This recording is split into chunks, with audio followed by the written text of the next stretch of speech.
welcome to the Playgasm Podcast, Episode 5. Today is July 15th. I am Nick Maselli, and with me is Josh Bignell. My name is Josh, and I am happy.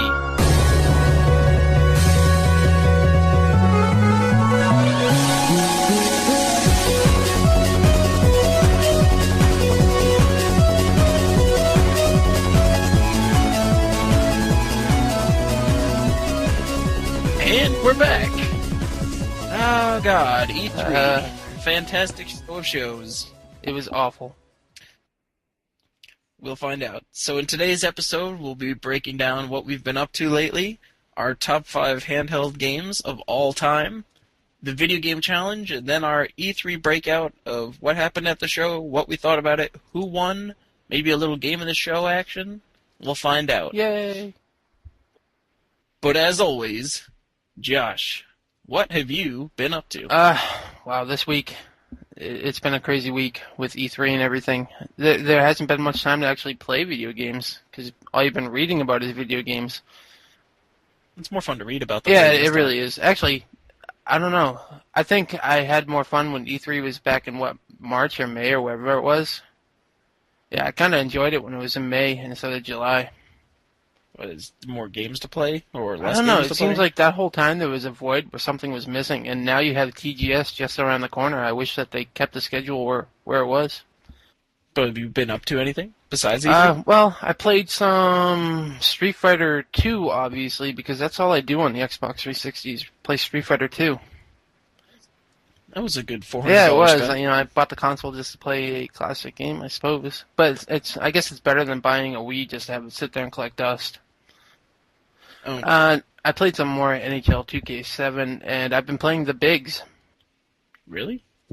Yeah, I wanted to play it. I wanted to play the demo, but they didn't have one back when I was interested in it. So I said, "Fuck it," and just bought the game, and I've actually enjoyed it. It's very arcadey, obviously. It's kind of like the Blitz type for baseball. Does it have online multiplayer? I assume so. I haven't been online, but yeah, I think it does. Is the game any good? Yeah, it's fun. Would you recommend it to our loyal listeners? If you like actual simulated baseball games, then no. With lots of stats, like Keith would not like it. But if you like arcadey games, then yeah, you would probably love it. Speaking of Keith is once again not with us, and we miss you, Keith. We want you on the show again. Yeah, his nephew from Germany came for a visit, so he's hanging out with him right now, which I suppose is a good excuse, but not good enough for me. Keith, you fucker. Ich bin ein Deutschlander. I used to speak German. You're gay. Yeah, I am gay. So is that pretty much what you've been up to? Yeah, between everything with E3, I think it was more sitting down and watching the conferences than actually playing games this week. Yeah, actually, the one thing that I ended up doing was getting involved with the Sony put all their E3 stuff online, and they had like a little hunt that you could do to find the hidden, videos. So I was jumping around in there and wasting a lot of time doing that when I could have just went online and found them. Really? I didn't even hear about that. Yeah, they basically just took the videos that were in during their E3 press conference. They had, they'd say someone's name in this grandiose fashion, and then it would just be a developer talking about the game. They basically took those and hid them throughout the PlayStation Store. So I was digging around for those, and I think I found them all. That's pretty awesome. Yeah, it was okay. I mean, it almost makes you wonder, would you have rather just had them give them to you or to go hunt for them? I don't know. It was interesting. Something to do, I guess. Yeah, I would have never looked in any of those folders had they not made me go around in there, so I guess that was kind of cool. Aside from that, game-wise, I've really only been playing Stardust HD, just in my spare time. That's just a great game to play, and I'm really getting annoyed and frustrated that I don't have anything else to play, really, at the moment. You haven't even considered picking up Ninja Gaiden Sigma? There's a weird thing with that. My roommate owns that game. Like, he picked it up pretty much when it came out, and I love the game to death. I played the demo way more than I should have. I got all the way through it on Ninja Master. Yeah, there's ninjas in a game called Ninja Gaiden, I guess. That whole joke with you. Yeah, kind of awesome. But, yeah, my roommate has it, so now I just don't want to buy it since he has it. If he didn't have it, I would instantly pick it up. But since he does, I can't justify in my mind picking it up. Yeah, but you can even like borrow it from him or something, or just not even touch it. I don't know. His PS3 actually is broken right now, so he's sending it out to Sony to fix up. Really, how'd it get broken? I don't. Well, it's not really broken, but the HDMI out on it doesn't work, so it doesn't output via HDMI. But I mean, the console still works. You can use composite or component, and that's fine. It's just the HDMI doesn't work. So, yeah, I think he should have just used component. Although he wouldn't have had component cables, so I guess that wouldn't work. So, yeah, I don't know. He sent it back, so that's his interesting Sony news. Actually heard of a PS3 dying. Big news. Yeah, I read about one online as well, but it seems like success rate on those things are extremely solid, so I wouldn't worry about it. Yeah. So we're a bunch of boring bastards that basically were just glued to our computer screens watching E3.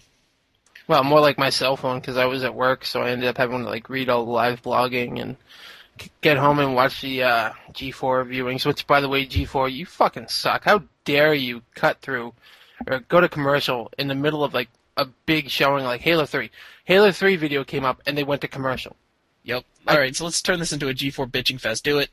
I cannot believe that like Halo 3 came up, probably the biggest showing Microsoft had, and they went to commercial. Those fucking idiots. Yeah. Those cock-gobbling thundercunts. I cannot believe they did that. They did it with Nintendo, even though Nintendo really didn't show much. They did it with Sony. You're like the exclusive showers on TV. Why not like have a little window where you can show the commercials on the bottom? Like that's what CJ from Player One Podcast suggested. I cannot believe they did that. They are fucking retards. Well, it's so great. It just shows you that that entire network is so money-headed that they knew full well that obviously E3 is the one time when you need uninterrupted viewing because they could pop out something at any moment, especially during the Nintendo conference when they were just breezing through announcements like one after another, not spending much time on stuff. Who knows what they missed? The moment I had a G4 up on the TV and then I had my laptop sitting right in front of me because I heard online that there were going to be commercials. So the moment they broke to their first commercial, I said, fuck it, and I ran out of the room and just watched it on my computer. I wasn't going to waste my time. That's funny. I was doing the same thing, actually. I had a stream up on my computer, and I would mute it when the G4 one was on, and then when the G4 one cut to commercial, I would turn the stream volume up. Which stream did you end up using? I'm not sure. Somebody on NeoGAF posted to a link, to a stream that they had. It wasn't like an IGN or 1UP one. It was it G4s? No. I was actually using G4s. I have no idea. No, because it had no commercials. It just had a slight delay to it. It was the G4 stream actually didn't have any commercials, which was hilarious. Like, their stream online, it was totally legit. G4 sucks. That's all that has to be said. Yeah, especially Adam Sessler. Apparently he's a decent guy, but I fucking hate him. That guy is so twitchy. It's funny. Twitchy and frickin' Morgan Webb as a linebacker face. She could kick my ass and take my name. Dude, she's got thighs of justice. She's got fucking body of justice. I hate her. You did it. Admit it. Nope. Come on. Nope. You're officially gay. I wouldn't spin my web on her at all. I would hit it, but I wouldn't talk games with her. Such as, any kind of female announcer, and be it sports or video games, they don't have anything good to say. They're just good to look at. And in this case, not even good to look at. I would hit it, but I wouldn't let her touch my PS3 or my Wii. I see what you did there. Yeah, nice. Alright, so we'll get more into what we actually think of E3 later on in the podcast, but we will jump right into our top 5 handheld. So this concludes our video game top 5 best, we did PC, we did console, this will be handheld, so that'll round out our best of categories. Then we'll be breaking down more into specific topics such as best video game breasts or video game developers, weapons, bad guys, you name it. We'll talk about it. So look forward to more top 5s. So again, handhelds. You go first this time, buddy. I went first last time. Yeah, I'm going first. I basically understood this.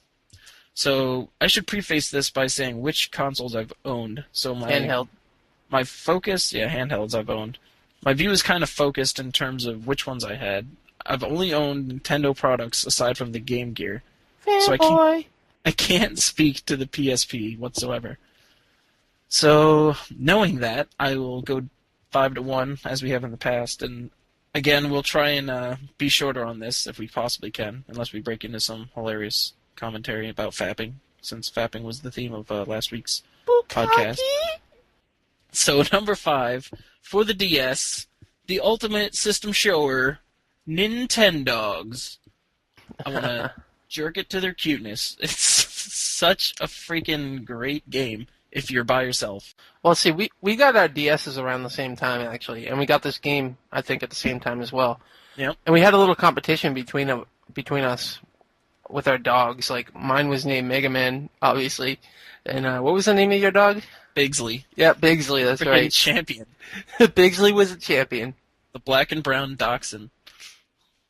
So, yeah, the game is great. I mean, it shows off the mic, it shows off the touchpad, it shows off, the graphics even. I mean, those dogs look pretty damn solid for being on a DS, which is, not saying a lot, but it says enough. I mean, that game just had a lot to offer and really was, I love the shit out of that game when I was by myself. The moment anyone was around, I, freaking felt like a faggot, and I put it away. We were so ridiculed by our friends for playing this game, though. We really were. I think that's the biggest problem is, I bet you in Japan, people are probably, sticking out their chest like they're the biggest men in the world as they sit there and bathe their little dog named Princess or something like that. Like, I was playing this game at work, and I was like, Mega Man jump! Mega Man jump! And everybody's just looking at me all funny, and they're like, fucking freak. And I was like, you wish you had a fucking dog! Yeah. Hope your dog gets run over by a lawnmower, bitch! Yep. So yeah, that game was actually really, really good. And I think it's more on my list as like a technical showcase and how it was able to actually bring out, genuine emotion out of me through a video game. I thought that was pretty sweet. So that ranked number 5. Moving on to number 4 is the new Super Mario Brothers for the DS as well, which is really a combination of like Mario 1, Mario 3, and Mario 64, I'd say. And did you get this game at all? Yes, I did. What'd you think? I actually really enjoyed it. It's fun. Oh yeah, good. Yeah, it is fun. I mean, it has the depth with you can go around and collect those coins again if you want, which some of them are such a dick to get. I mean, it didn't even make any sense for them to hide some of them the way they did. You need to have specific items in order to get them. I guess it's cool, but at the same time, I was kind of pissed. I couldn't even get into Worlds 2 and 4 until I looked online how to do it. No, it wasn't 2 and 4. It was 7 and 4. Whatever. 7 and 4. Whatever it was, I couldn't get there, and it was annoying. But, yeah, the game itself actually kicked a whole lot of ass. It made me excited about a Mario game, like a traditional Mario game again. So that was really, really, really, really good. Yeah, I kind of hope they go back and do New Super Mario Brothers 2 and maybe 3. They really should continue with like this whole new brand of Super Mario Brothers. They have to. I mean, it's sold like hotcakes in Japan, and I know it sold really well here. So there's no way they can't make a How sequel. do hotcakes sell? Probably really damn good unless they're canceled. Well, pancakes. Yeah. So moving on to number 3, another DS game. Surprise, surprise. I promise you the theme ends after this one. Is Elite Beat Agents. Probably the greatest rhythm game out there. Take into account Guitar Hero, take into account, amplitude, frequency, whatever. I think Elite Beat Agents actually tops them all. Just because the controls for it are so good, the little stories for it are rock solid. The multiplayer is actually really, really fun if you get a chance to play with someone locally. I did actually. We lost power sometime in January, and I put it in my DS and I shared it to my brother. And within 5 seconds, he said, "This is fucking gay," and he turned it off. Well, you would probably kick the shit out of him. If you don't know how to play that game, you're going to get your ass rocked. It is really fun, though. The only thing I didn't like about it was that part where you had to spin the stylus on the bottom of the screen. I hated that. I felt bad for my DS screen. Yeah, I read a lot of crazy stories about people that ended up smashing their screens or breaking them just because they get way too into the spinners. Yep. The spinners, I eventually figured out a strategy to get a lot of bonus points. Like, I did little tight concentric circles around the little circle in the middle of the spinner. And if you could do that really fast, it would count as if you were spinning it hardcore. Yeah, I was practicing that on your fiancé. Oh, God. Moving on to number 2, before I start murdering Josh via Skype, is a Game Boy game, so old school action, and technically you could probably call this a Game Boy Color game, because I believe they did come out with a color rendition of it, but it is Pokemon Ruby Red, or I will also accept Sapphire Blue, because they were the same goddamn game, minus 3 or 4 or 10 Pokemon. So the game was basically an RPG with 150 characters that you can play as, with pretty shallow skill sets, but the game itself was really good. The Pokemon themselves, 150 characters that are anywhere from common to rare, that's always really sweet. The game itself was long enough and had enough bugs and breaks in it that it was interesting. I don't know, did you have this game? No, I didn't. I actually was not a fan of Pokemon up until I would say Diamond and Pearl, obviously. Well, if you've played Diamond and Pearl, then you've played Ruby Red, because it's the exact game minus the interface and the color, and the goddamn number of Pokemon. Well, and the Nintendo Wi-Fi stuff. And the Wi-Fi. But, really, it's the exact same game. It plays the same. And I probably ended up getting bored of Diamond or Pearl a lot faster than I should have, just because it played so similarly to this old one. Isn't this the one where they introduced the, the timed events where, if you turn the game on at Friday, at nighttime, a certain Pokemon would show up, and then they got rid of it and then brought it back in Diamond? I don't know, actually. I never heard anything about that. You could be right. I don't know. I am right. I'm always right. What I used to always do with the game is get the rare candies in the game. You know about those, the things that give you an instant level up. Right. I used to just dupe those. There was a glitch in the game that if you went up to the safari and you walked in and out and you flew to this certain area and surfed along an edge, whatever item was 7th in your inventory would get 100. You'd get 100 of them. So you just put a rare candy in that slot and you just have unlimited of those. So I just leveled up all my Pokemon up to 10 trillion, and it was awesome. Their power levels were over 9,000. Moving on. Bigsley Krez. To Tetris. Which is number 1. That was very anticlimactic. I just kind of hate it. But because I said Tetris was going to be my number 1, and I'm sticking to it. Because it is the greatest portable game. It can be quick, it can be long, it can be awesome, it can be strong. Frustrating. I can play it all day long. I will continue singing the song. Dear God, there's a really long schlong. Chittagong. So this game is just the greatest handheld. It's classic. I played it on long trips. I played it with my mom, and she would actually school me when I was younger a little bit. And then I grew up, and this chicken came out of the nest and owned his mother. I don't think that's a good analogy, but I did. I don't know. Were you a huge Tetris fan, or? I wasn't on the Game Boy. I was on the DS. Oh, yeah? Oh, maybe we shall see it on your list. So yeah, I'll cap my list there. I don't know if we need to really get into Tetris. Hopefully the world knows what Tetris is, since it shows up on mobile phones, flash games, consoles, PC. I already mentioned PC, handhelds. It's everywhere. You've played Tetris. If you haven't, you suck. Post on our forums, and we will punch you in the cock. End of story. Josh, what's your list? How do I follow that up? Going from number 5 to 1, I'm going to start with Legend of Zelda for the GBA. Back when fanboy. Yeah, no, fuck no. Back when Nintendo had that classic retro thing that they were doing with the GBA, I totally bought into it. But the only game I actually bought was Legend of Zelda.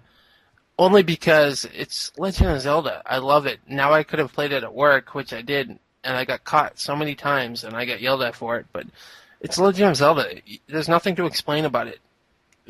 Wait, this was just Link to the Past on the GBA? No, it wasn't Link to the Past. It was the original one. Oh, okay. What? I was half excited. I thought it was the SNES version. No. Nah, whatever. I guess having the original campaign's pretty sweet.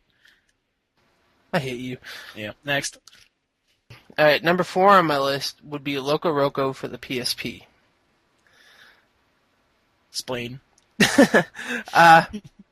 This game, it kind of caught me by surprise. I had really low expectations for it. It was just weird. I think the biggest factor in it that I loved was the music and the little voices that they had and the little language that they spoke. But it was just fun trying to get, around the world in the maze. It was just a lot of fun. Doesn't that game scream for like Wii action though? I mean, I played it at a Best Buy for 5 seconds, and it uses the top shoulder buttons to like jump around and stuff, right? Yeah, and join together, but yeah. And to like tilt the world or whatever. So it seemed like a motion controller. So yeah, even the 6-axis could probably do this really well. Just tilt around the world. It seems like it's screaming for a port over to a Waggle system. Yeah, but it really was a really good portable game. I had a lot of fun with it. I mean, if you haven't played it, you should definitely check it out. Well, maybe with the new PSP I could check it out. Spoilers to be coming later. Dude, if they don't know about it by now. Fail. Anyways, my number 3 game would be Final Fantasy Tactics Advance for the GBA. For the Jiba. For the Jiba. Obviously, I bought it because it's Final Fantasy, and if there's one thing I am, it is a Final Fantasy fanboy. I don't actually remember a whole lot about this game. I don't. Doesn't belong on your list. No, it's weird. I just remember that I really loved it. I probably played through it 5 times because I really loved it. So much that you don't even remember it. I just remember it was fun. That's all I can say. I don't think I can argue with that. Yeah. Whatever. Next. My number 2 game would be Tetris DS for the DS. For the DS, yeah. Yeah. We both got this, actually, probably on the same day, and I think, actually, right away we fired it up and went online. Yeah, we didn't even... I played single player maybe on the way home from the train, but online is where that game's at. Yeah, it was kind of back and forth for a while, and then you started to really kick my ass. Yeah, I took some Japanese people to school.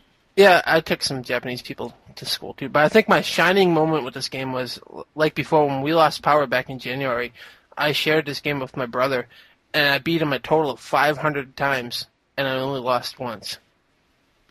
Was it literally 500 times? It was probably over 500 times, but yeah.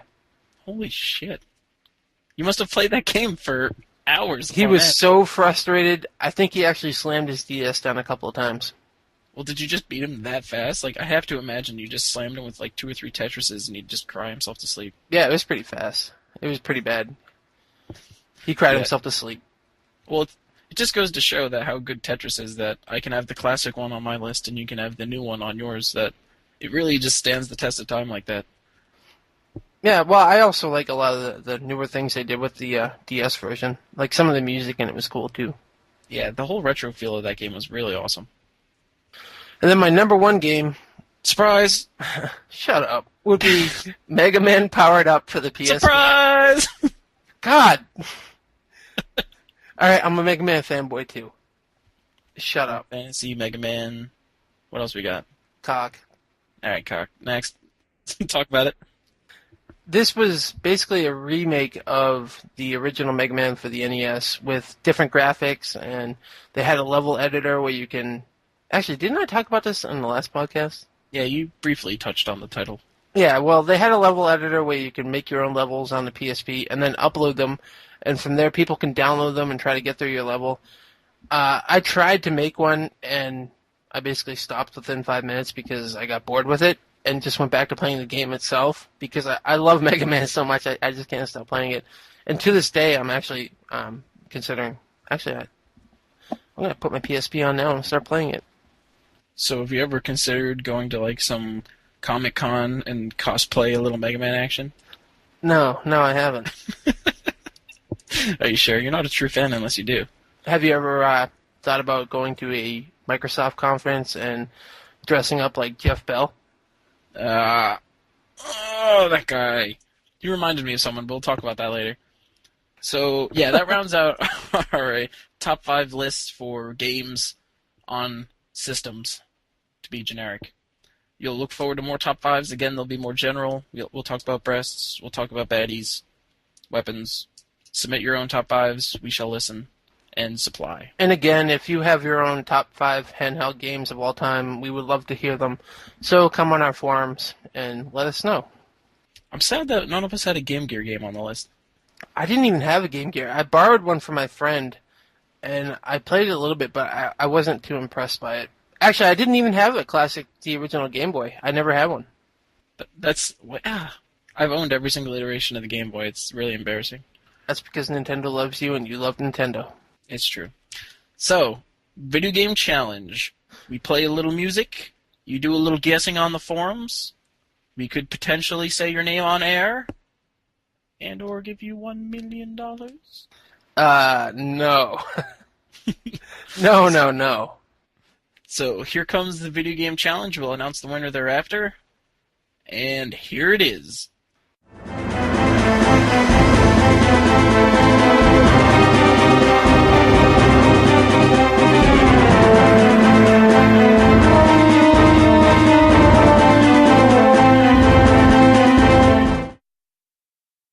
And there you have it. The video game music challenge. What was it? I don't know. Come to the forums and tell us. Yo, yo. That was a little Games for Windows shout out. Their podcast is awesome. So, Josh, what was the answer to last week's video game music challenge? It was from Diablo 1. Which I instantly knew the moment I heard it. I actually did that for knows. you as a little tribute to your gayness. And who was our winner? Kyle, our friend Kyle. You made him win? Yeah, even though... Alright, Kyle, you're a fucking retard. Like, even on the post, I said, come and message me on the message boards. Not message Nick on AIM. Owned. You're an idiot. Owned. And I hope you get hit by a car. Owned. And become like our other friend, David. Yeah. Well, there you have it, folks. You can win, but he didn't win proper. He got a little, we rubbed a little salt in the wound there. Yeah, he's a fucking idiot. Don't be like him. He gets Dakota Fanning for a weekend. So great. Best actress. So, moving on to E3, the big showdown. Dun dun dun. Who's gonna do it? Who's gonna do good? Me. Apparently no one. Alright, so how do you want to do this? You want to break it down by conference? Yeah. Alright, so let's hit Microsoft first. You feel like digging your knife into them, or you want me to go first? You go first, brother. Alright, so I broke this down into my pluses and minuses. I'll go minuses first. I'll knife you up real good, and then I'll put some Band-Aids on it. So, my number one complaint was actually Jeff Bell, the asshat douchebag, who is the ultimate freaking PR speak person that I've ever seen. Did you ever see the movie Thank You for Smoking? No, I haven't. Alright, so he reminds me of this lobbyist in that movie, Nick Naylor. If anyone that's listening has seen that movie, you'll instantly know what I'm talking about. This guy is like uber dick. Like, I hate him. Peter Moore is awesome, and Jeff Bell fucking sucks. Well, I wouldn't say Peter Moore is awesome, but Peter Moore is anyone who can go out on stage, play Rock Band, and fucking blow it in front of all these people and keep his cool afterwards. He's a pretty cool guy in my book. Well, yeah, I'll give him that. So, is Jeff Bell your favorite person in the world? Yeah, he is, actually. I wish Nintendo would hire him so he can go with the rest of the boring people. Reggie would eat him and his BMI would increase. So, next thing that I was bitching about is the freaking CNET announcement.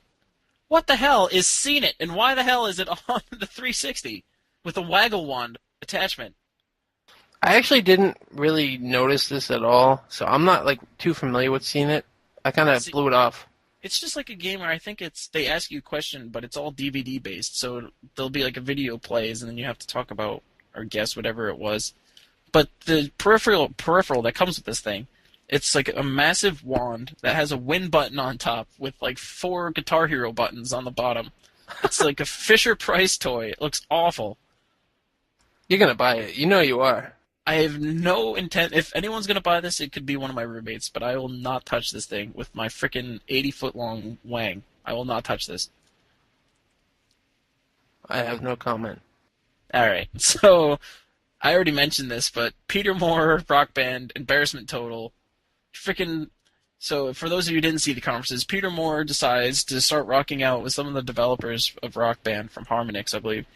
And as they're playing, he pauses the game, like, mid-frickin' show, and they have no clue what to do. That was the best part. They had no idea what the F to do when the game gets paused. Like, he's standing there staring at resume, quit, or, like, change lefty-righty guitar. And he's like, what the F? What do I do here? You know what's funny about that? I thought that when he paused it, and G4 showing actually didn't show the screen itself. I thought that the console red ringed on him. That would That have would been so ironic. Or the irony in that would have been like the most amazing thing in the world. Like they're up on the stage playing Rock Band, all like jazzing out, having fun, looking real stupid. You know, Peter Moore singing his stupid little part, which he technically shouldn't have been singing in the first place, and then the console red rings. it would be classic Microsoft press conference action. So moving on from that, another minus. The Assassins frickin' apparently just got created yesterday. Creed demo. What the hell was that demo? They're sitting there talking about their next gen AI of the crowd, and this guy does like a frickin' swan dive into a bale of hay, and no one notices, right in the middle of a crowded plaza. Yeah, that Then was just awful. he goes on and he starts bumping into people like that are 8 feet away from him. And then he's running through the crowd and he murders some guard, and the guard's body starts floating above the ground. What the F? Does that make me want to buy the game? No. Can Jade Raymond make me want this game? No. Does her Yes. face look like a horse? Yes. No. Yes. Paris Hilton. That's all I gotta say is Paris Hilton. I hate her face. I hate how she talks and how everyone drools all over her. It's like gamers are failed. She's not bad. She's not bad by any means, but she's nowhere near the level of hot that people are giving her. But back to the game. What the F? I think the thing I found the most annoying about this was like when he got close to another character or NPC in the game, they would like turn white or blink white. Oh, that there was apparently like code on top of their body or something like that. I don't know about that, Matrix but like vision or something. every time you got close, they would turn white to like show what you can interact with, and that was really fucking annoying. Yeah, that looked really. I mean, if the game is filled with 1,000 NPCs as you're running through a crowd, you're going to be highlighting 1 trillion people. I hope to God that's a toggle and not something that's always on. I hope to God it's not even a toggle. I hope to God it's something that they don't even put in. Well, you have to know who you're looking at. I don't know. That was just really stupid. If you're in the crowd and you're trying to avoid everything, don't you already know that you can interact with everything by bumping into them and making them drop their stupid little pot? Yeah, I don't know. That demo did nothing for me. And for a game that I'm trying to get excited about, they're doing nothing about getting me into this game. Definitely The game of the demos, show. the developer diaries, nothing about that's getting me into this game. Jade Raymond can burn in hell. Game of the show. Game of the... I'm going to kick people in the nuts over that. So, next thing I was bitching about was the Halo live-action video. This video made no sense to me.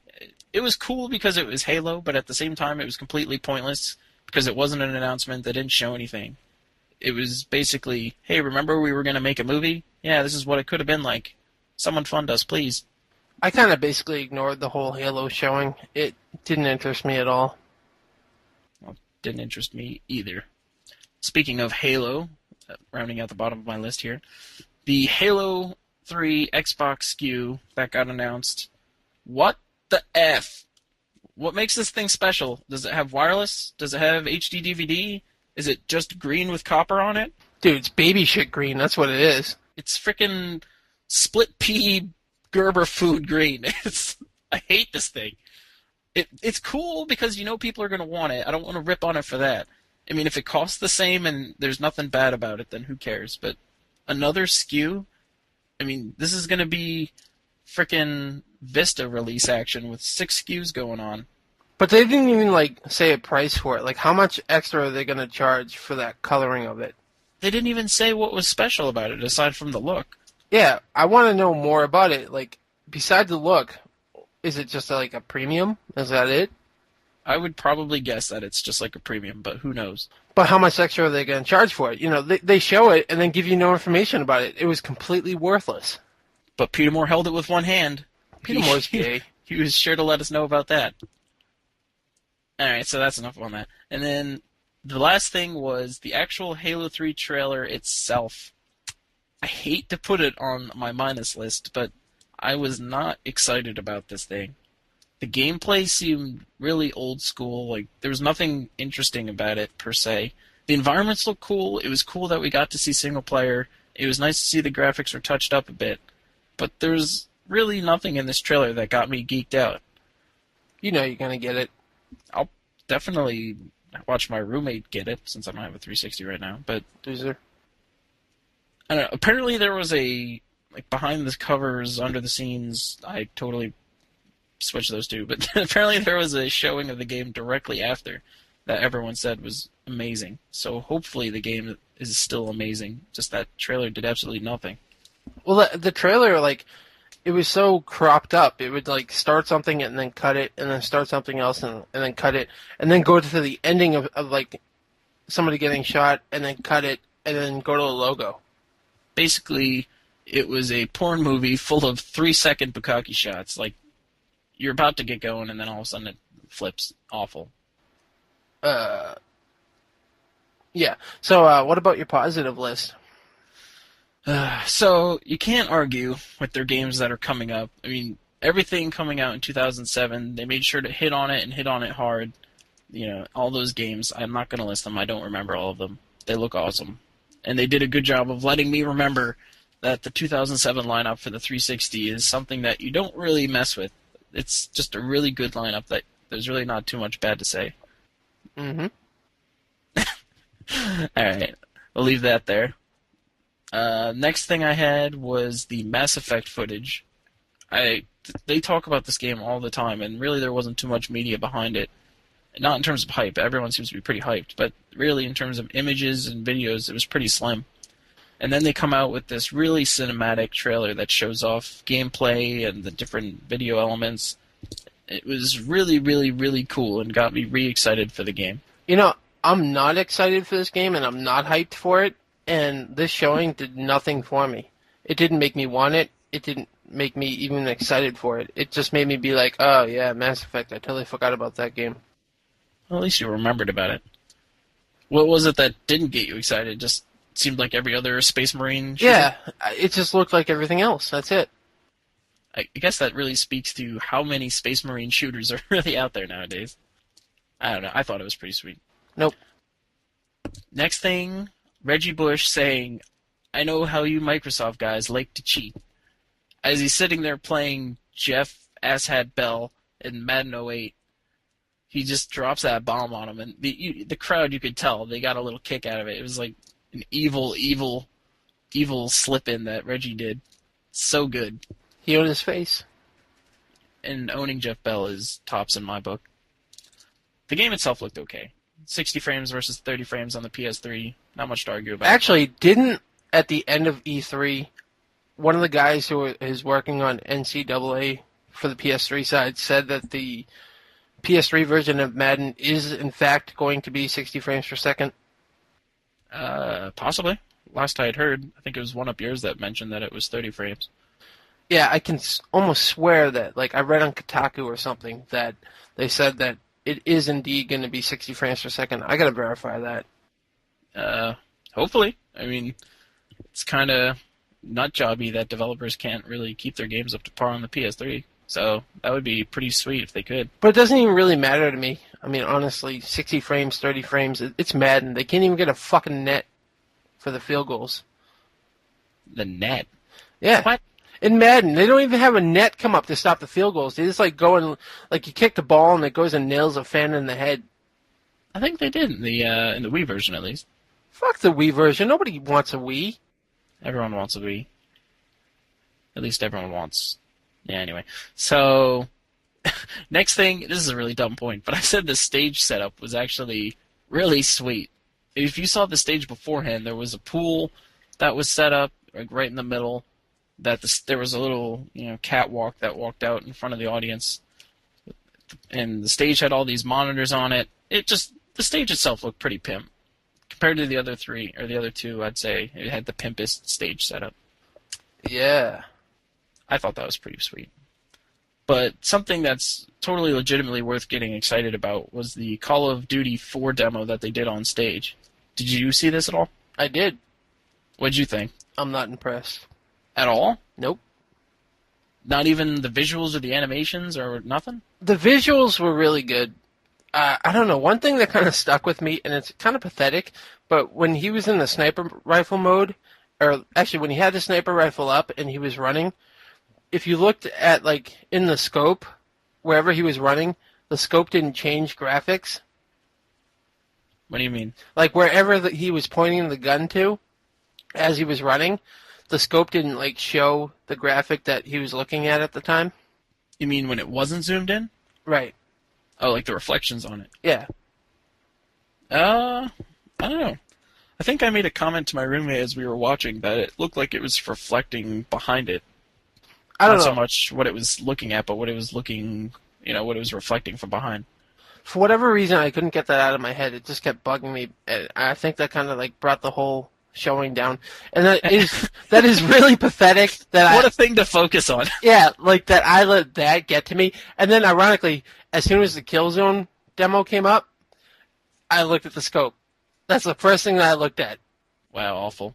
We'll touch on Killzone in a bit, but so yeah, I thought the trailer did a killer job of showing what that game and what that engine can do. When the guy is sitting there in the massive grassy fields, you think he's all by himself, and then lo and behold, there's a dude in a ghillie suit chilling right there. That was And he pretty pops awesome. up. That was so awesome. The fact that they were able to do that, and legitimately, even when I go back and I watch the video, I have a hard time of picking him out. You can see him pretty clearly, like the outline of him, but unless you're really, really, really, really, really looking for this guy, you'll never find him. It was pretty awesome. But aside from that, the animations look killer. The levels look pretty solid. Except for the scope. The scope. The fucking scope. I'm telling you. I'm pretty sure it's reflecting behind him, but we'll see. Hopefully.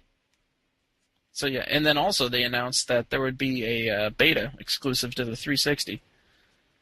Are you going to sign up for it? For your roommate or for yourself and try it out on his system? He can sign up. I'll watch.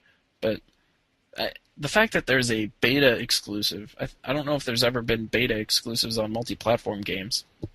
But of any game to do it on, this seems like the one that you'd want to do it. I think this game had the most hype on the Microsoft side, at least. Well, it's funny, though. It's a multi-platform game, and you would say that this has the most hype? Yeah. You're probably right. That game, in and of itself, I'm sure, is a shoe-in for Best in Show. Arguably, it shouldn't be, but we'll see.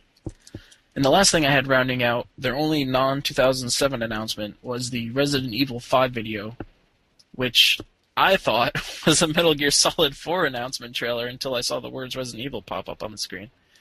I don't even know how you can mix those two up. They have such different graphical styles from, like, if you looked at the past Resident Evil 5 trailer, and then you looked at, like, the Metal Gear Solid 4 trailer, they don't look anything alike. All I saw was a desert environment that looked like it had washed out colors.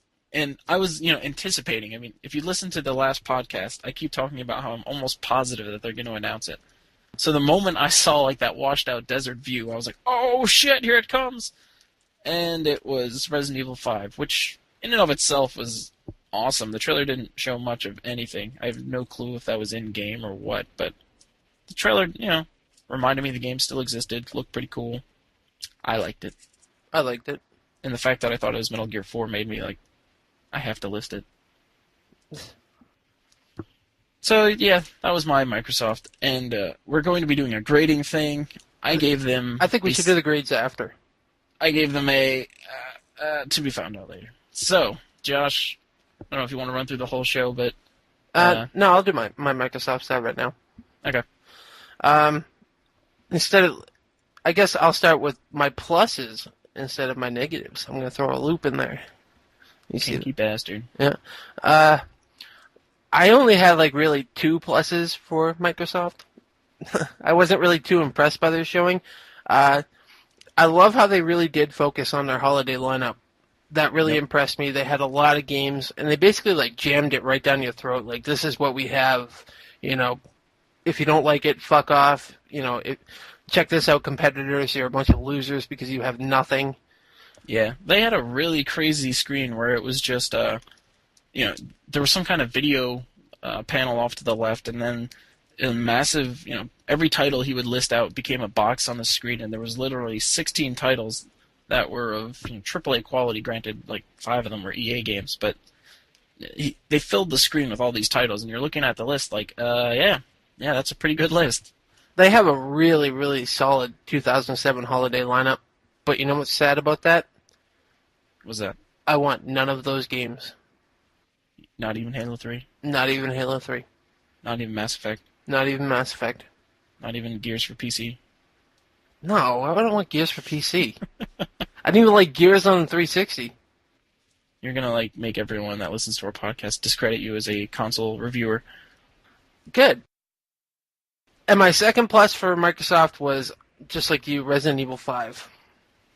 Pretty kick-ass. I think getting that on that console was huge. You know, Resident Evil has always been, like, really considered a Sony platform. You know, until, well, a Sony game, until Resident Evil 4 for the GameCube and Wii. Besides the occasional, like, director's cut for the GameCube of the first one and all that. But getting Resident Evil 5 on the 360 is huge. Just like getting Devil May Cry 4 for the 360. That was huge.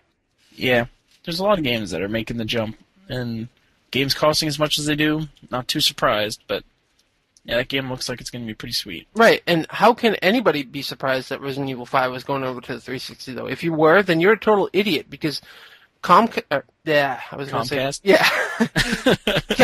is hugely in bed with Microsoft right now. I mean, you had Lost Planet, Dead Rising, Devil May Cry 4, all their big series now are going over there. Especially Comcast versus SNK, too. I fucking hate your face. If you could see Nick's face, then you would see why I hate it. Yeah. He's got a big nose. What?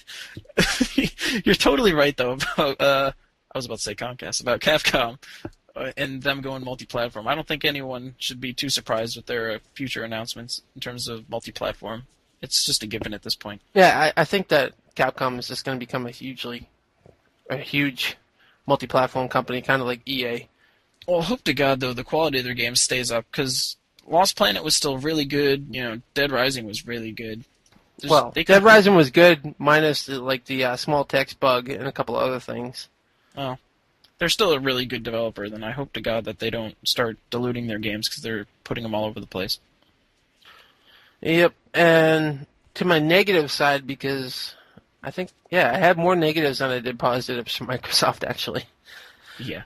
Just like you, Assassin's Creed. I could not stand that demo that they had. It was awful. And the chick who was playing it was fat, and that made me hate it even more. I didn't even notice. Yep. You know, the whole blinking interaction thing was really annoying. The whole floating guard thing was really annoying. The one thing that I did find really cool was when he was running through the town and he started jumping up on, like, the little boards that were going across. That looks cool, but we also saw that, like, the very first showing that they had. Yeah, but it's still cool. It's definitely cool how it seems very seamless, but at the same time, I'm hoping that the game isn't just Plank Runner 2008, you know? I hope that game has more to offer than that. And another thing that I hope it has is, like, some kind of ranged weapon. I mean, I don't want to have to chase after people every time. That would be kind of annoying. Why can't I, like, just shoot an arrow up their ass? Not to mention, what was with their shit-ass announcement that the AI is so smart that it'll wait for you if it's owning you in a race? Right. What is that? Like, you're trying to kill the person. Don't you think that, like, they would try to run and hide and not stop and wait for you to kill them? Yeah, they tried to basically say that the person would get cocky if they were beating you, so they would turn around and taunt you. Really stupid. Yeah, that was stupid. Not to mention, the fighting reminds me of the Pirates of the Caribbean demo being really stupid. I didn't even notice it. It's basically you're surrounded by people and everyone takes their turn lunging at you, and it looks like you tap a button and you'll parry. Sounds gay. My next one would be the fourth SKU. Yep. Which was huge. Yeah. Oh my. The Halo 3 SKU with the baby shake green coloring on it. No information was given out on it. You know, what's added to it, what they took out of it, anything. Nothing. No price, anything. Release date, they didn't even say that. Nope. It's awful. Nintendo. Moving on to the next conference. We'll go chronologically here. So, you hit up Nintendo since I basically shattered the Microsoft one. My positive for Nintendo was, well, it's a positive and a negative, okay? This is going to be weird. Mario Kart Wii for Nintendo is my positive and negative. Explain. All right. Yeah, I'm really happy that they announced a Mario Kart for the Wii. I think it's going to be a huge game for them. They really need something like Mario Kart for the Wii. and I really want something like Mario Kart for the Wii. But the biggest pet peeve I had with the demoing of this game was they announced the online for it. You didn't like the fact that they announced online? Why should they announce online for it? What, is it special that the DS version can have online? Can the Wii barely fucking handle Wi-Fi online when the DS can do it for the same fucking game? Are you kidding me? I thought your minus was going to be the super late wheel attachment that it came with. No, well, that too. The wheel was really stupid. It's like the size of my ass. It's awful. It's you have a small ass, but it looked like it had a button on it. It was wireless. I don't know. I want to defend the wheel. I actually do defend the wheel in my pluses section, but I'll hit on that. But online, I think basically when they announced it, they were in the middle of a "Look, we care about online" montage, and they just capped it with a we're serious about online because Mario Kart has online. But the fact that they bothered announcing Wi-Fi online for Mario Kart Wii just really, I don't know, it just pissed me off because I expect the Wii to have online. The fucking DS version had online. It definitely speaks to the fact that they think online is really cool beans when the rest of us just expect it. So, that's kind of crap. I hate Nintendo. Yeah, so that was my plus minus for it. I'm glad that there's a Mario Kart Wii, and I'm angry that they bothered to say that it was online when, I don't know, you probably should have expected it to be online. All right. My other plus for Nintendo would be they actually gave you solid release dates for the games. Which I don't know if the other press conferences really was slamming people with dates on their huge titles like that. No, Sony didn't even give any, from what I understand. Like, for home, they gave a basic, expect it, in fall, and Little Big Planet, the beta in fall and all that. But in terms of actual dates, no, they didn't. Nintendo was the actual only one who told you when the game is going to be available. Yep, definitely awesome. Especially since the dates that they gave were on games that we all want. The hardcore people that are actually going to care when games come out, they gave dates for Galaxies and Smash. We already knew Metroid Prime, so this was pretty big. Yeah, it was very big in my opinion. Going on to my negatives from Nintendo. So you only thought two things were good about the Nintendo conference? Yeah. And one of them was like almost a negative? I would say it was like 75% a negative. Alright, so let's hear it. Alright. They showed really not too much of Legend of Zelda Phantom Hourglass. I expected them to show a lot more of this game because, for me, this is a huge game that I want for the DS. Yep. It's already out in Japan. I want to know more about it. And they really didn't show too much. They showed a little guy playing it and showed, how the stylus works with it. I thought it was really cool, but I wanted to see more. I'm a greedy bastard. Okay, so that's like a plus minus. You did like what you saw, but you wish you saw more. Yeah, I guess you can say that. Alright. Alright, so next one. There really wasn't a whole hell of a lot from the Nintendo DS. And I expected a lot more, and I wanted to see more. That is actually, I would say that the DS is their biggest selling thing right now, and they really didn't show too much of it, and that really disappointed me. Yeah, you could definitely get a sense that they were really driving home the Wii perspective from their, systems. I wanted to see a lot of the DS games like Contra 4, and moving on, my next negative for Nintendo would be no real information for Super Smash Bros. Brawl. Amen. That one really, really pissed me off. They showed it for a little snippet in the background. You can download the 15-second clip off the website. They basically totally fucked that game up, in my opinion. They showed nothing really valuable about the game. They gave no information about the game. They didn't even touch upon online. For me, that was critical. Yeah. They definitely needed to come out and give me something about the online. Yep. When they were giving the whole spiel about online, I'm like, and you know how we're serious about online? And I'm sitting there in my chair like, 'cause Smash has online? And then, no, they hit us with Mario Kart. Yeah. Which I was happy for, but at the same time, I was like, where's my Brawl?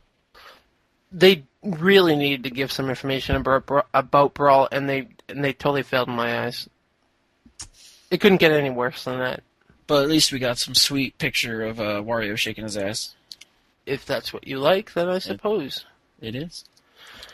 After that, I would have to say they really didn't show anything game-wise. They they showed you a little bit of Mario Kart and Phantom Hourglass and a whole lot of Wii Fitness, but beyond that, there was really nothing coming out for the Wii and the DS that they showed. So you put Wii Fitness in your minuses? Did you? Oh yeah, I don't see it listed anywhere. So do you think it was a good or a bad? I think Wii Fitness it's going to be good in terms of it's going to make them a hell of a lot of money, and then people are Yeah. going to put it up on the shelves until they forget about it.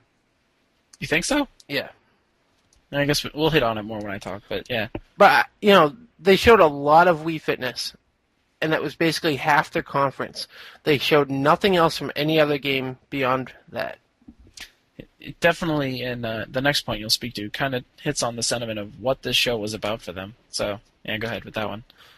The show, or Nintendo's show, was very, very slow paced. They did way too much bragging. We sold this amount, we expect this amount, we're making this much money. Reggie, you need to shut the fuck up, get off the stage, and show me some of the games. And work out. And work out, you fat fuck. Yeah, so basically, for those of you who didn't see the show, I'm sure most of us did at this point, but the entire show, every, let's say, 5 minutes, they decided to hit you with another montage of testimonials, YouTube clips, media praise, just reports of people really loving the hell out of their Wiis. And it got really old really fast. If they did it once, that's cool. If they do it twice, getting a little on the edge here, but 3 or 4 or 5 times? Are you kidding me? I get it. I get it. Yeah, I wanted to see more from the game side than I did little YouTube montages. I'm glad that they got out and said how successful they are, because they really did take this industry by storm. But I don't think that that should have been their whole focus, and that's what it was. Well, everyone used to say that Nintendo used to be cocky sons of bitches back in the day when they were number one. And now they really got put in their place with the GameCube sucking so bad. But it looks like they're right back to form where they're showing off their shit because they're on top again. I hope they change that. I hope at TGS, if they show anything, they're more laid back and they show more games. They need to show more games because this conference was you can label the people the hardcore audience. We were looking for those games. We knew of all the casual things that they were doing, and we were looking to let us know that we weren't forgotten. And really what we found out is we were forgotten. Yeah, how does it feel knowing that your company hates you, Nick? Kind of hurts, but I think I'll be playing Wii Fitness anyway. You're not going to be playing anything because it's not a game. Oh, it's a game, all right. So, yeah, that's the end of your list. I guess I'll go. Do you have to? Before we rip the hell into Nintendo. So, my list is full of more positive than negatives, but my negative, I think, is I've pretty much spanked it. So, I thought the Mario Kart Wii announcement was actually pretty huge, because I had already said that they need to announce either the Animal Crossings or the Mario Karts, the Wii Sports 2s. They need to hit a game like that at the show, and they delivered with Mario Kart Wii. The gameplay looked pretty solid, what you'd expect. It looks like they ditched the the two-person per cart thing that Double Dash did, and they announced this wheel peripheral that most people seem pretty down on. And normally I would be down on it too, but I hate playing with the games where you have to hold the controller sideways. Like in Excite Truck, I play that game a lot actually, but I never freaking get comfortable holding the controller sideways like that. My hand eventually gets not cramped, but I don't know, agitated or something. You know why you're not down on that? The stupid little wheel, the $5 piece of plastic. You know why you're not down on that? Why is that? Because it's Nintendo and you are a fucking sheep. And I love me some wheels, I guess. No, I don't. But I have no reason to like this thing aside from the fact that it makes my hand more comfortable, probably. And it's a pack-in, so it doesn't cost you anything. We'll see. You're a huge fan, I can tell. Well, don't get me wrong. I'm really glad they announced Mario Kart. I love Mario Kart. We played it a lot on the DS, and I can't wait to play it on the Wii. Actually, all right, I'm not going to buy it. I'm going to come out right now and say that I'm not going to buy it. I am crying. What the F? No, I'm not even going to explain it. Why? You have to explain. You can't just say that and not say anything. Because the Wii showing at E3 was so lackluster to me that I don't even want to keep the console anymore. An official announcement that the console shall be sold. I'm sure there'll be people lining up to buy it, but I hear what you're saying, but at the same time, you definitely need to keep it just because there's so many games that are coming out, and by so many, I mean at least 2 that we know of, or 3 even, that you know you want. One. I don't think that Nintendo is gonna cater to us as much as they have in the past with their fan service games, but I like those games so much that I cannot be without a Wii. I don't know. So let's keep going with the show. Hopefully Josh keeps his. So Wii Fit I actually listed as a positive in the show because I think that the announcement of that game is pretty huge. When I heard people talking about it before, they always referred to it as like the Wii Fit Pack or the Exercise Pack or something like that. So I always assumed it was going to be mini games where you tie the controller to your legs or your arms or something stupid like that. I had no clue what the F they were going to do with this game. That would be awesome. It definitely would have been more fun to see. Or even come out with like special gloves that you put on or whatever. I have no clue. You do a kick and then your Wiimote goes flying through your TV. Yeah, that would have been win. But they come out with this little, scale of sorts that you stand on. And it seemed like it was working, even though it was miscalibrated on the stage. It was definitely doing what they said it was doing. And I can totally see people getting into this game that had a little Dance Dance Revolution type game going on. It had a yoga instructor, do as I do type game going on. Keeps track of your BMI. It keeps stats for you and the whole family. I don't know. Definitely see it hitting on that market that they're going for, and I'm kind of interested in it, especially the implications of what that board can be used for in terms of snowboarding games or skateboarding games. Well, that is even if Nintendo allows third-party developers to use that hardware. You'd have to hope that they would open it up. History would say no, they won't, but I would hope they would. They probably would. I hope they do. I think the biggest thing, though, about the Wii Fit announcement that I liked was one of the girls was really hot. Yeah, she was hot. Yeah. and then... so that's the plus. Yeah, that would be my plus. Nintendo had a hot girl on the stage. And then on top of that, Miyamoto totally owned Reggie with your good excuse comment about how muscle weighs more than fat or whatever it was. For those of you who don't know, they made Reggie stand on the scale.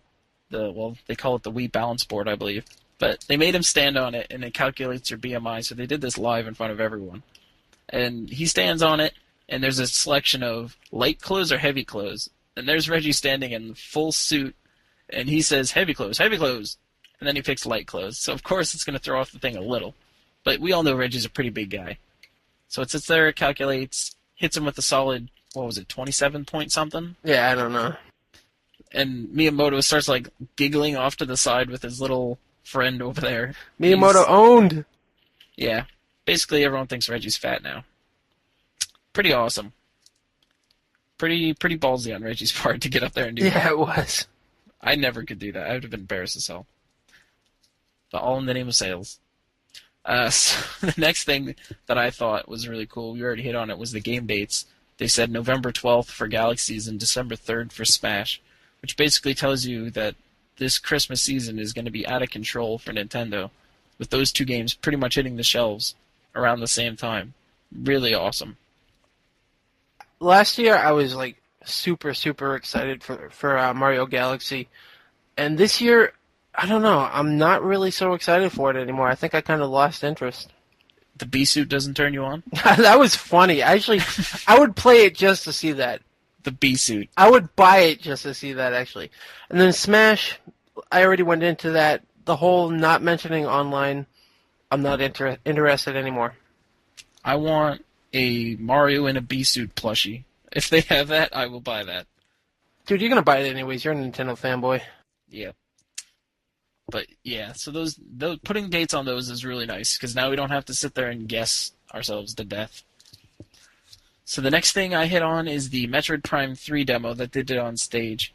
They kind of didn't show too much in terms of the demo, but what was nice is that it kind of explained the philosophy of the Metroid Prime series, how the locking on is good for people that haven't really played Metroid Prime games, but when you're locked on, you also have free aim.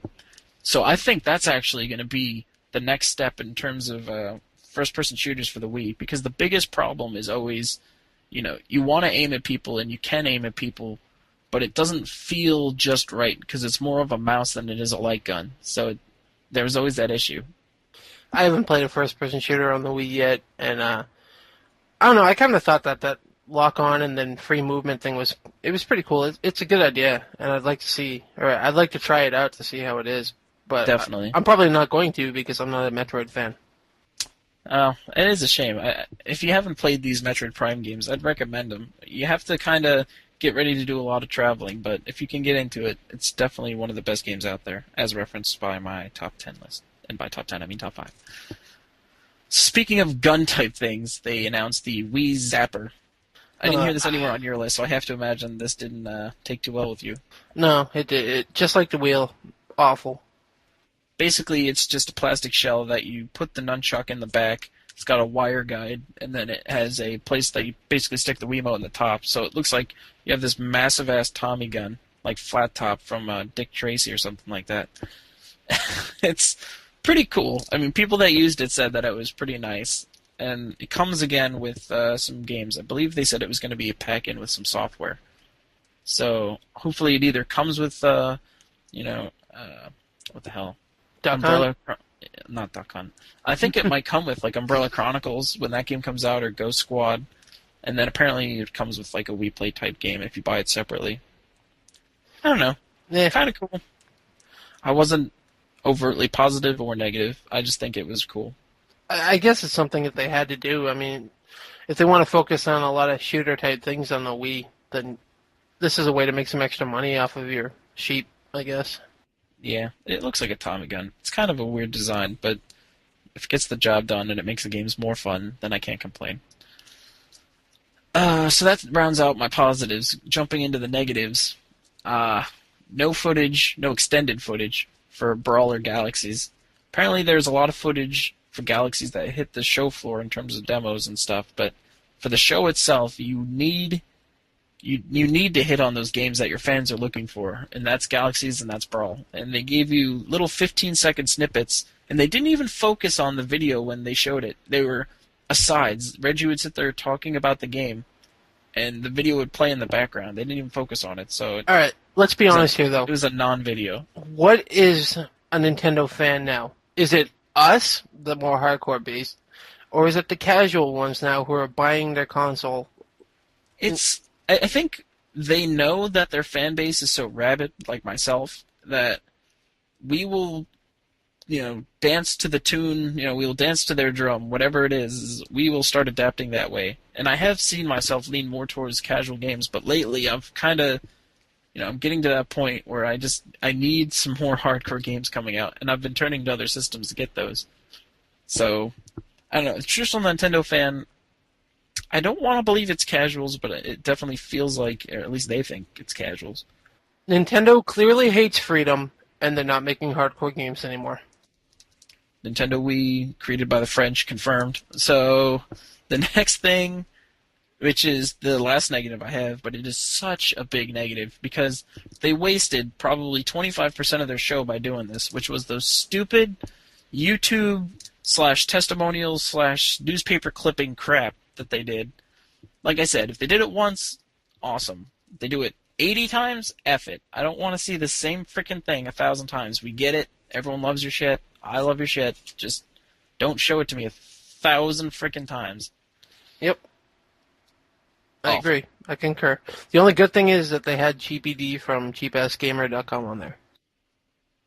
Oh, was that one of the people talking? Yep. I didn't even notice. I was too busy freaking strangling a penguin that was sitting next to me. Why would a penguin be sitting next to you? Because I sell their beaks on eBay. I don't know. Because it was. Oh, I'm not here to judge. So I make it. We basically sound like the Nintendo conference was awful, but I don't think it was as awful as we say it was. It was a little upbeat, kind of happy, but in retrospect, not as many announcements on the games that you were looking for. See, I wouldn't say it was upbeat and happy at all. I would say it was boring and it put me to sleep.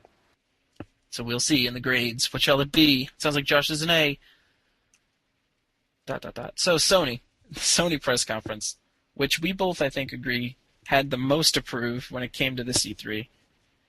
They needed to show something huge, and I'd say they delivered. I don't know about you, but I think they delivered. Yeah, I would say for the most part they delivered. I was I was pretty happy with the Sony showing. They definitely had something to prove going into it, and I think out of all three, they came out looking the best. Definitely. So, do you want to hit your list, or you want me to hit mine? Yeah, I'll hit mine, I guess. Even though I Do it. went last time. Do it.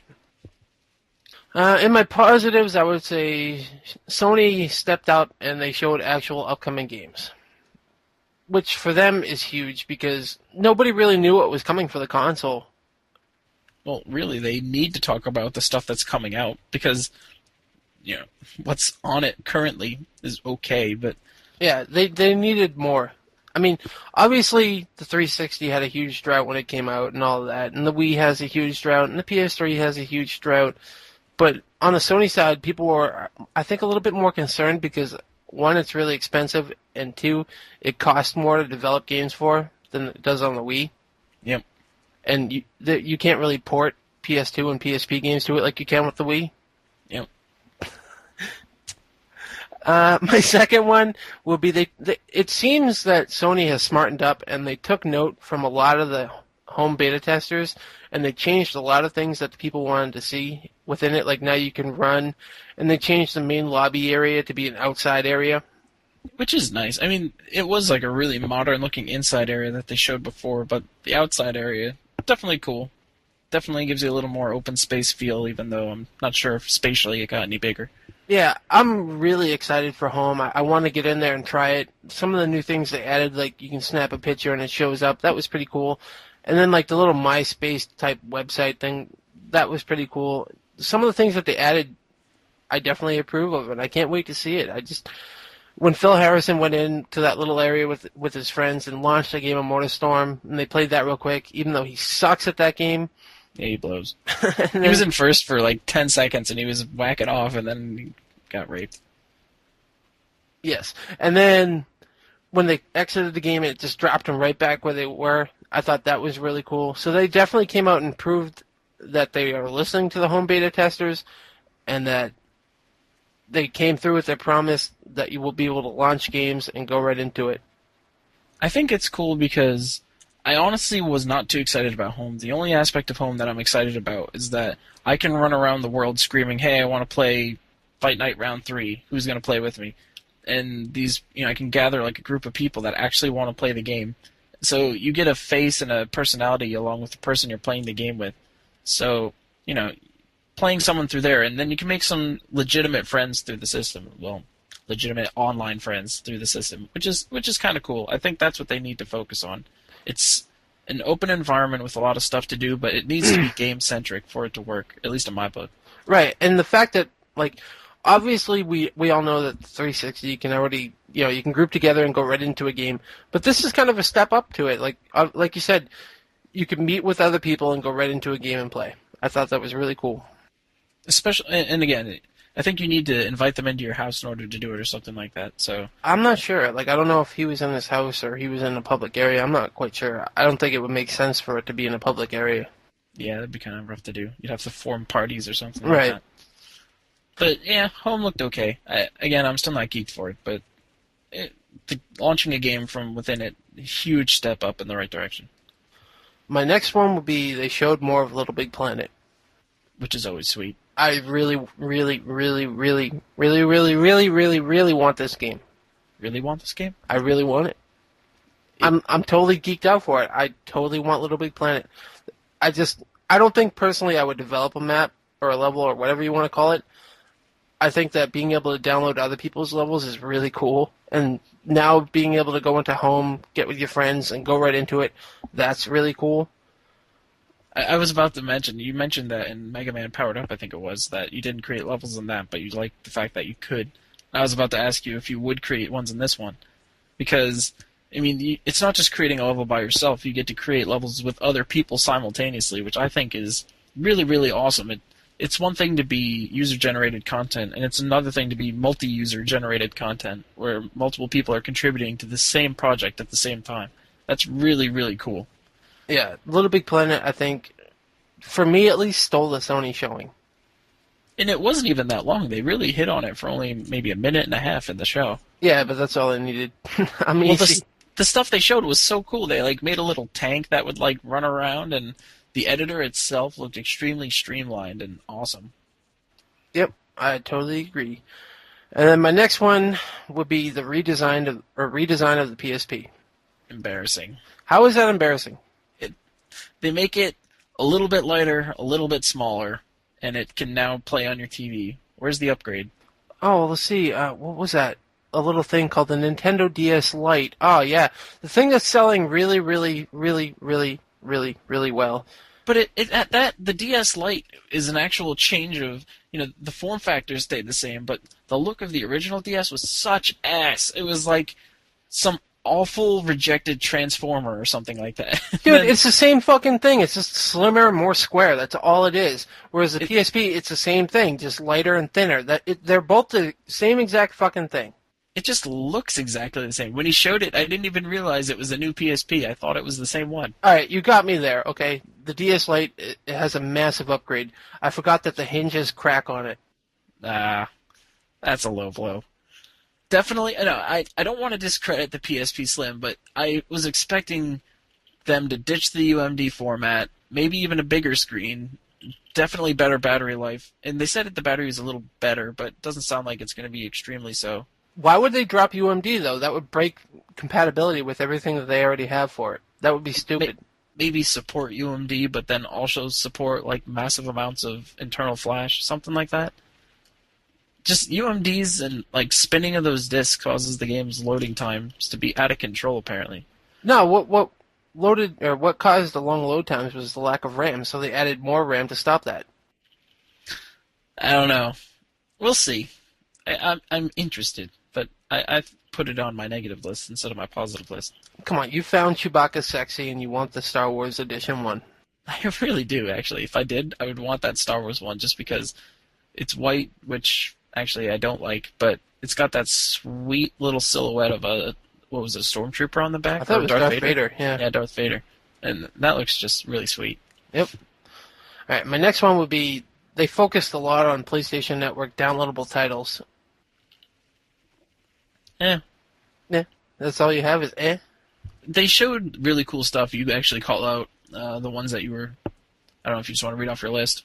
I had Echo Chrome, which is also for the PSP on UMD, but you'll be able to download it via the PlayStation Network for the PS3. And that game right there, I think, for me, I don't know. It seems like it'll be really cool, but boring at the same time. I don't know how to take it. I think it's a game. That game definitely wants a level editor. If you could get a level editor for that game, that would be huge. I was actually thinking that same thing. Like, if you can have a level editor for that, that would be huge. So for those of you who don't know, Echoed Chrome is basically this game where you're just this dude the game's entirely white screen with black lines on it. There's nothing much graphically to this game. And all it is basically imagine all those abstract art pictures where, it looks like it's a 3D image, but it's a 2D image, and it basically, rapes the hell out of your brain. You can't tell what's going on. It's just a world of those where you'll see a hole in front of you, and then you can rotate the camera and cover up that hole with like another piece of the world, and then the game acts as though that hole's not even there. And basically, you're just trying to navigate the worlds, rotating your camera and jumping through all these different things. It's really, really simple, very puzzly, not action-packed or anything like that, but it just looks really, really, really cool. I definitely want it, but I think this is a game where I'm going to need the feature in the PlayStation 3 where you can play your own background music. Yeah, if that game has something awful elevator music style, I would be really pissed. And then my next one for the downloadable list would be Pain. That's another one that I'm looking forward to that they showed. I think it's more like a pick up and play and beat the shit out of your character type thing. Did they say if that has leaderboards or anything like that? I don't know, but I can only assume it would. It would make sense. If it did, that would be really cool. Otherwise, I hope it has like some sort of online aspect though, where you both can go on at the same time and do that. I don't know. I'm not thinking I'd want to spend more than $5 on that game. And then obviously SOCOM and Warhawk they showed, and I want both of those as well. I don't know. Actually, I don't know if I want SOCOM. Like I want the one that's made by Zipper Interactive. I don't know. The actual company who does SOCOM, not like this remake of SOCOM 2 that they're doing. But either way, they focused quite a bit on PlayStation Network downloadable titles, and I want those.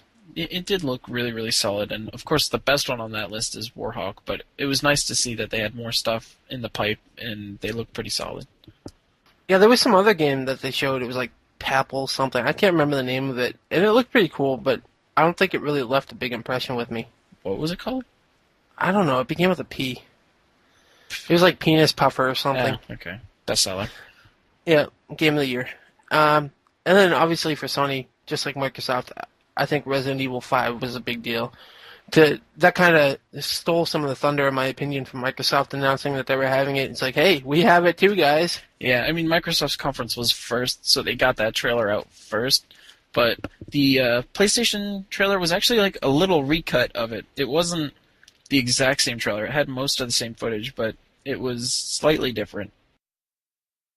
Next. My next one would be Killzone 2. After the Microsoft showing, Sony had a private showing for the journalists to come in and check out the game, see somebody actually playing it, and I don't know, all I have to say is wow. Yeah. Graphically, amazing. Hopefully the gameplay lives up to that.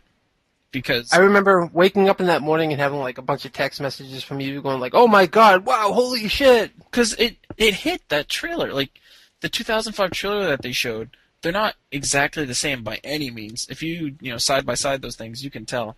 But it felt like it was exactly the same. I mean, visually, I haven't seen anything look that good and run that smoothly on a console or the PC that I can mention. I mean, Crysis videos look really, really, really good. And this, to me, is just, wow. Holy shit. There was so much on the screen, and like even in the sky, you had all the lightning coming down. It just looked amazing, and the scope, you could actually see what the guy was looking at. Which, in your book, made it game of the show. That's the first thing that I noticed. When I saw the guy running and I saw his scope, I was like, yeah, they got it. I don't know why. No, that game definitely. I mean, I think the coolest part of that game was when you shoot people, like their body seems to, like gyrate around in accordance to the bullets where you hit them. So I can imagine pumping someone full of lead in that game would just be extremely satisfying. As like, exactly, I'm gonna go run around on a murder spree now, apparently. But no, that looked really cool.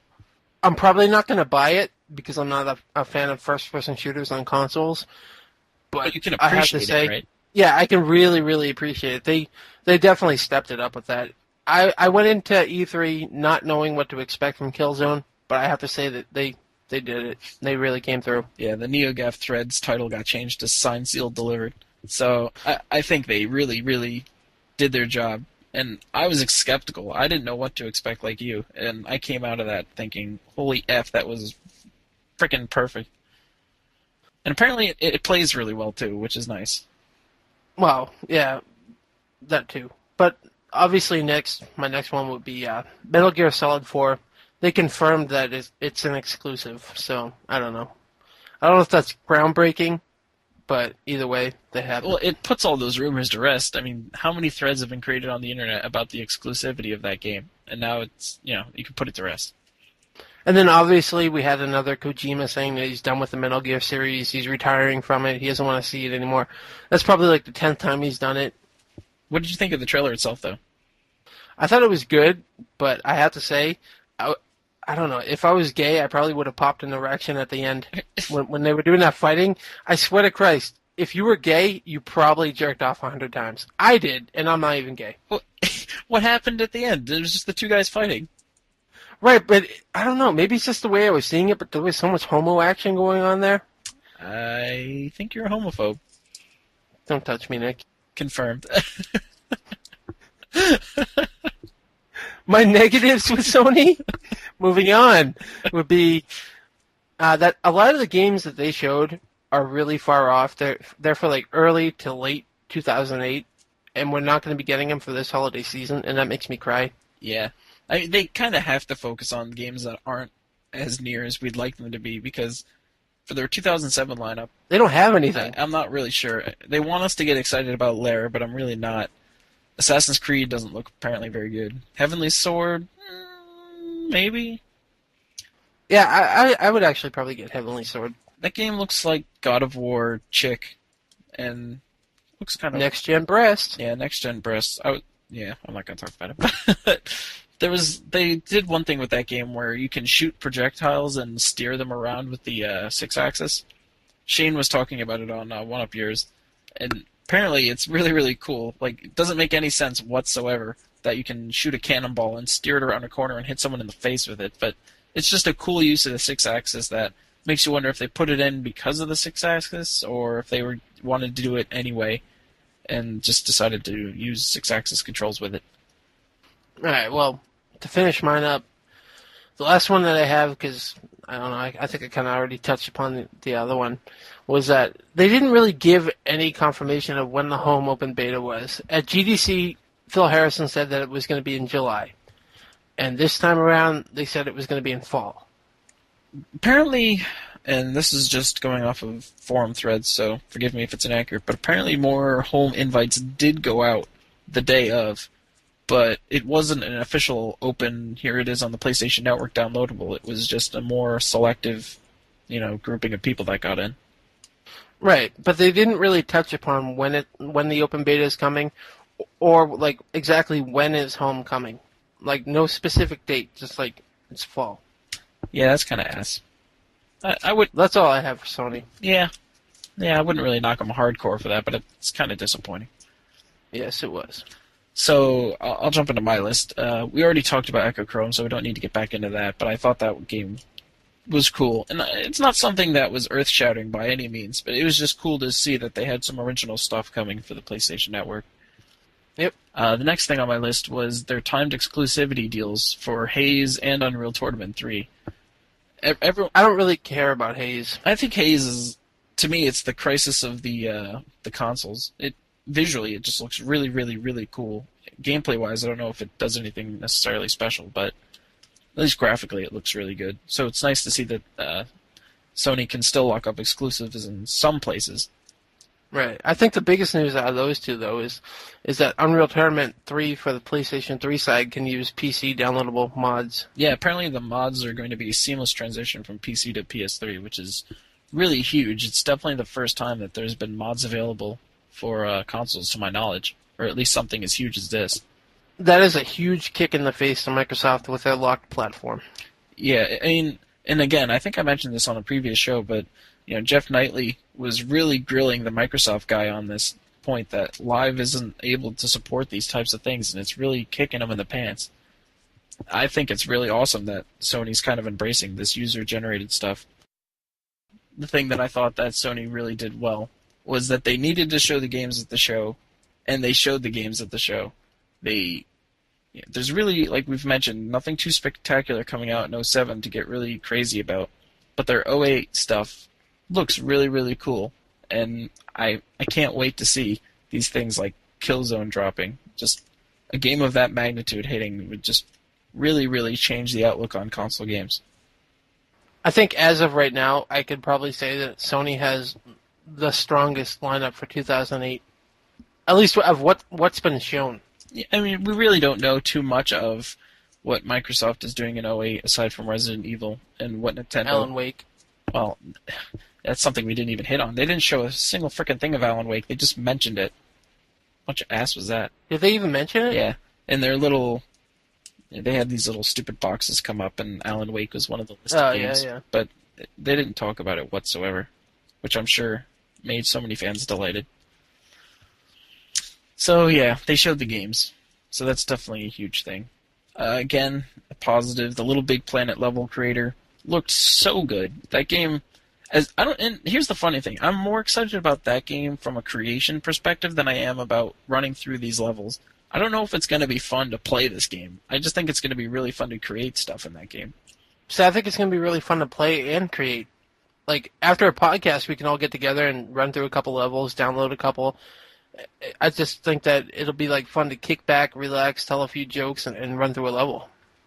Maybe. I mean, I don't want to doubt it. I mean, if people, with the physics in that game and the amount of possibilities of stuff you can do, I really don't doubt that the amount of experiences you can have in that game are limitless. I'm really curious to see how the gameplay side of it is, since I haven't ever touched it myself. But I think they have to come out with a demo for that at some point. Well, didn't they say there's going to be one this fall? Possibly. Be curious to see what that entails. So moving along, I actually list that the show had great pacing, which, as dumb as the thing as that sounds, I mean, I know I mentioned the stage for Microsoft, but I think that the pacing for this show was, something that they needed to do. They can't bullshit with talking about press and numbers. They did a little bit, but they were smart enough to know that they needed to get through that, and they showed game after game after game after game, and which is exactly what they needed to do in order to push their hardware. They needed to show the games, and they made sure that they did that. Yeah, coming off of the Nintendo show, which to me had really, really bad pacing. It was just so slow. The Sony one was kind of refreshing. Definitely. And they were right after each other, so you really could feel the difference immediately. And then the last thing, Killzone 2, we've already slammed it. It's just looks awesome. Looks awesome, apparently plays awesome, delivers exactly what they said they were going to. So that's it for the pluses. Your negatives. The negatives. So we all know PSP Slim. I don't think it's so much of a megaton. I think it's a mega nothing. Well, the DS Lite is obviously such a huge hit, even though it's the same exact fucking thing. I'm telling you. But we'll list it as a negative. It's just the aesthetics. It looks exactly the same. It doesn't do anything different. Like, I know the DS, all it did was brighter and battery was better and smaller. But I think on top of that, the visualness of it, like just visually, it's something nice to look at. Compared to the old DS, it looked just stupid. Well, maybe they'll add a hinge that'll crack for you and you'll feel better about yourself. So it's clearly a sore subject, so we'll move on. But we'll see. At least, I don't know, was there a price drop that came inclusive with that?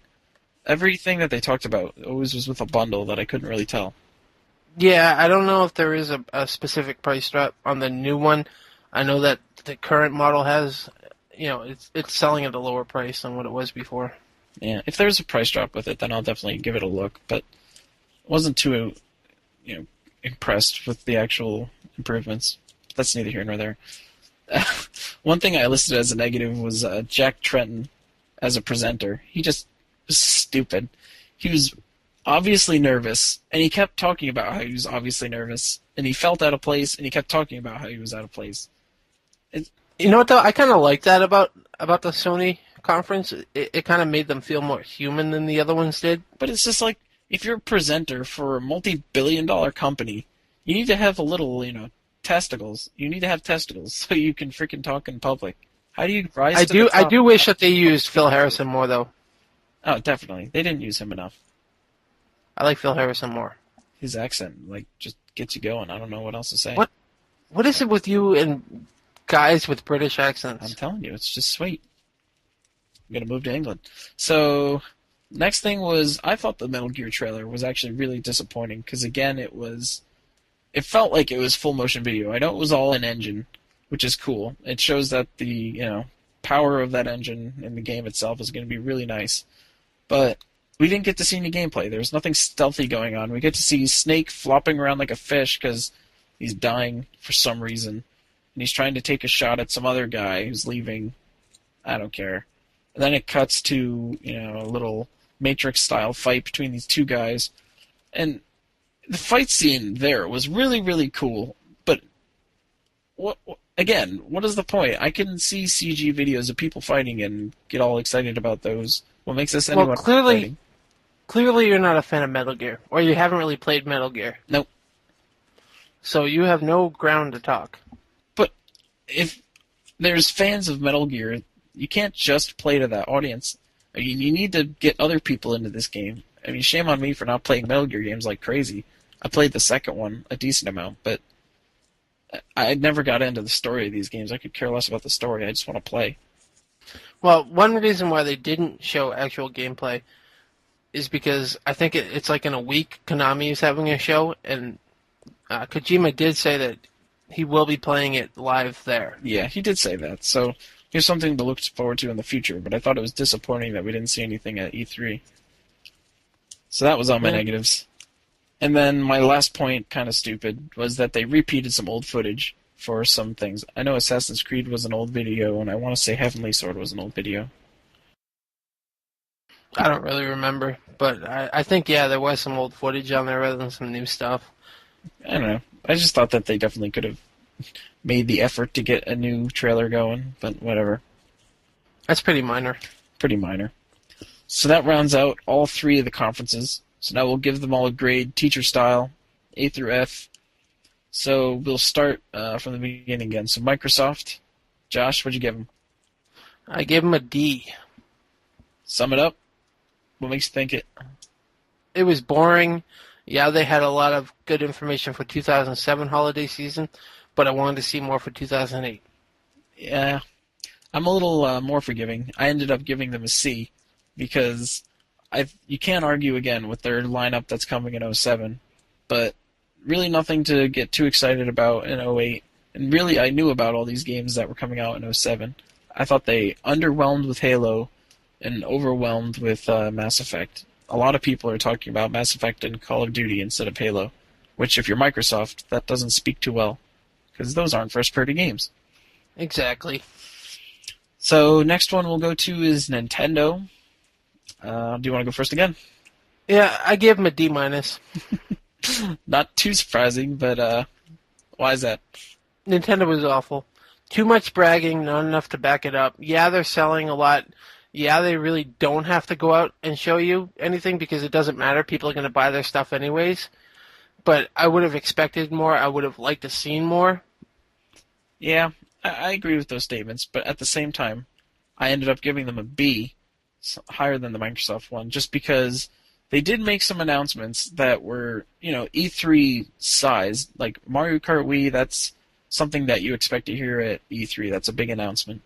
Wii Fit, that's huge, and the implications for Nintendo and like where they're heading, that's a huge announcement. It's guaranteed to be a massive seller with casual fans, depending on pricing, of course, which I'm sure they'll handle. But that's a huge announcement. Game dating for Galaxies and Smash. They finally get to show Metroid Prime. They did a lot of things right, but at the same time they didn't do them enough.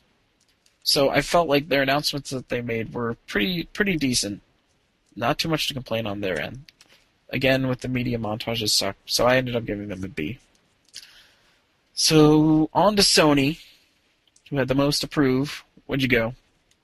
I gave them a C plus because they did have the most to prove, and I think that out of all three, they showed the most and came out looking the best out of all of them. They had the best pace, the best games, the most on the line, and they really came through. Not too much to add to that. I gave them a B plus, which puts them at the top of my list. I think they showed the games that they needed to show.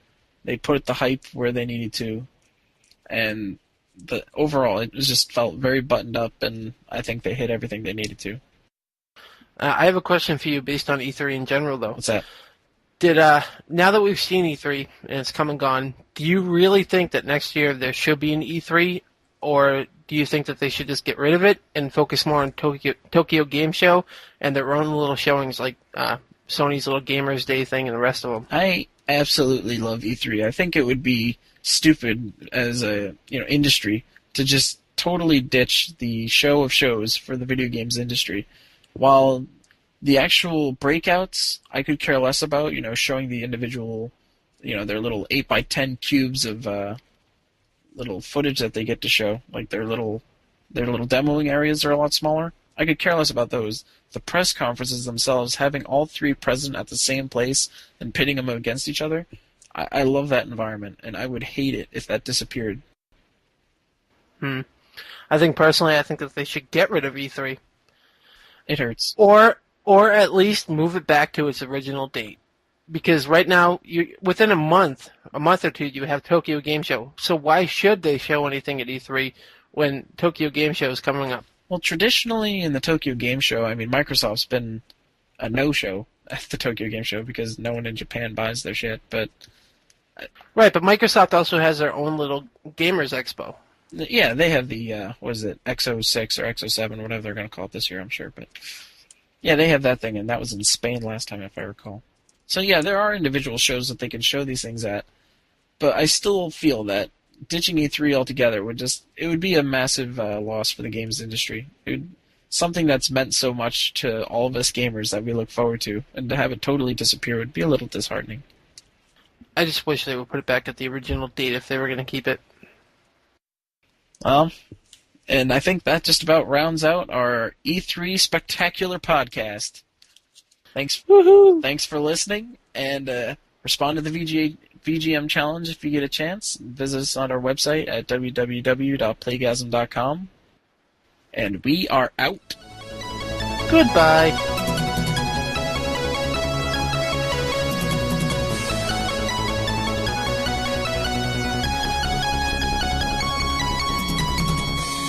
I hate Nintendo.